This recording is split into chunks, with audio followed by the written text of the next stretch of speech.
But I want to say a few words about the Silver Elephant Club. I was here when it all began. And I never will forget, Ray Harris got in his little Volkswagen, 62 model, I believe it was, came to Charleston. He said, you think we can sell some memberships in this thing called the Silver Elephant to sustain the Republican Party? I said, I'm going to give you a day. So he came down and joined us. And between sunrise and sunset, we sold 14 memberships at $120 apiece, one of which was mine and the other was my wife, so we really only sold 12. But I never will forget, that was a great day, and we had never had a day like that. And for me to stand here tonight and see this multitude out here at the Silver Elephant dinner is just an inspiration to me. Does my soul good.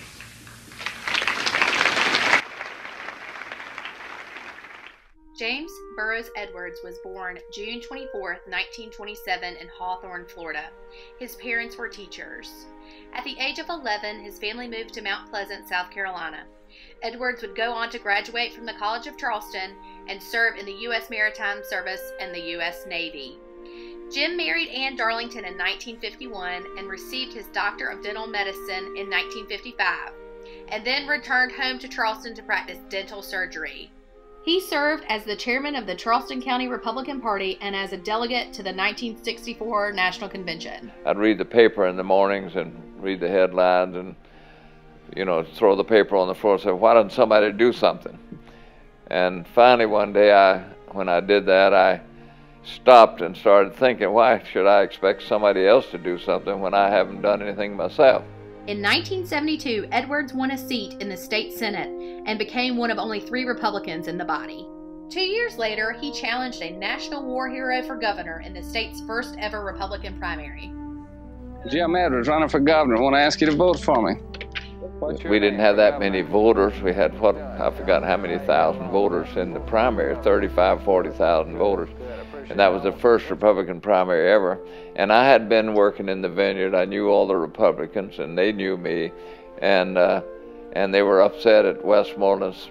He was talking about running to the Democrat, but then he switched to the Republican at the last minute. And so the whole thing, the stage was set for this, but I didn't realize it at the time. And when we won the thing, I was as shocked as anyone. It is great to win. I've won and we've lost, and it's a lot more fun to win than it is to lose.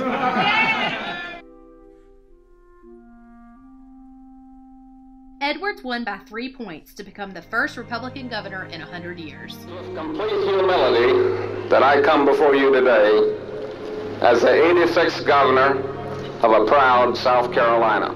I think you ought to be partisan in any campaign you're in, but once you're elected, I think you ought to put partisan politics aside and everybody work together for the good of whatever the entity they're elected to, either the House or the Senate or the U.S. House or the Congress or whatever it is. They ought to set partisanship aside once they're elected, and then come the next election, they can become partisan again and tell the differences between the two parties. But politics was never a personal thing with me.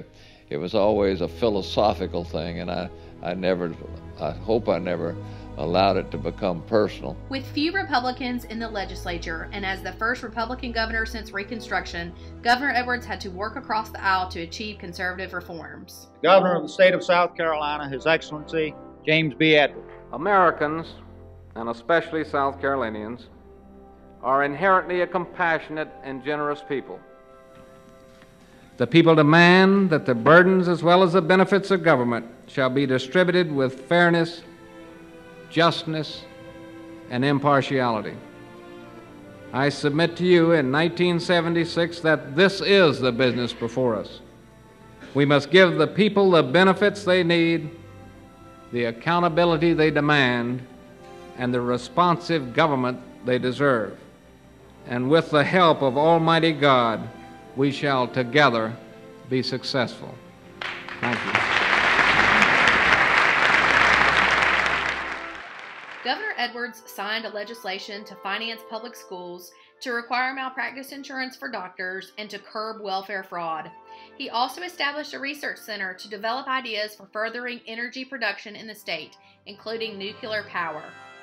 As state law at the time did not allow a governor to run for re-election, Governor Edwards left office in 1979 and returned home to Charleston to practice oral surgery. It would not be long until the President of the United States came calling. In 1981, President Ronald Reagan appointed Governor Edwards U.S. Secretary of Energy. The first thing we did after becoming Secretary of Energy, I think we had our first cabinet meeting on a Thursday or Friday, and President Reagan said, I want you to deregulate oil on Monday. I came in front of the press corps, and I was the dumbest guy in the world because I told them that we were going to do away with the lines at the pumps, and we were going to bring the price of gasoline down. We were going to make a giant step forward in solving this problem. And you know, the Washington Post, about 2 or 3 days later, I was the dumbest guy, next to President Reagan, I was the dumbest guy in Washington. Though he enjoyed the experience and was successful in helping to restore America's energy independence, Governor Edwards was frustrated with Washington. And so in November of 1982, he returned home to Charleston to serve as president of the Medical University of South Carolina. As MUSC president for 17 years, Edwards oversaw expansion in enrollments, the construction of 9 new buildings, including a children's hospital, a cancer center, and a cardiac institute.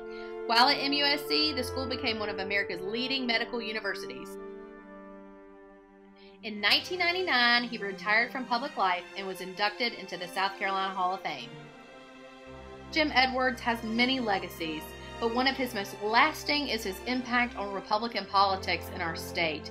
It was Governor Edwards who paved the way so that we could elect future Republican governors, names we all know: Campbell, Beasley, Sanford, and Haley. He put our party on the map. No story of Governor Edwards is complete without a chapter on his beloved Anne, his wife of 63 years. Anne and Jim Edwards were a team. Together they lived to oh be joyful. As First Lady of the state to First Lady of MUSC and everywhere in between, Anne was right by Jim's side as they sacrificed in their shared service to our state and nation. And just as it had been for more than 63 years, Anne was right by his side when Governor Edwards passed away on December 26, 2014. The legacy of Governor Jim Edwards: a soldier, a surgeon, a governor, a U.S. Cabinet Secretary, a university president, husband, father, and grandfather.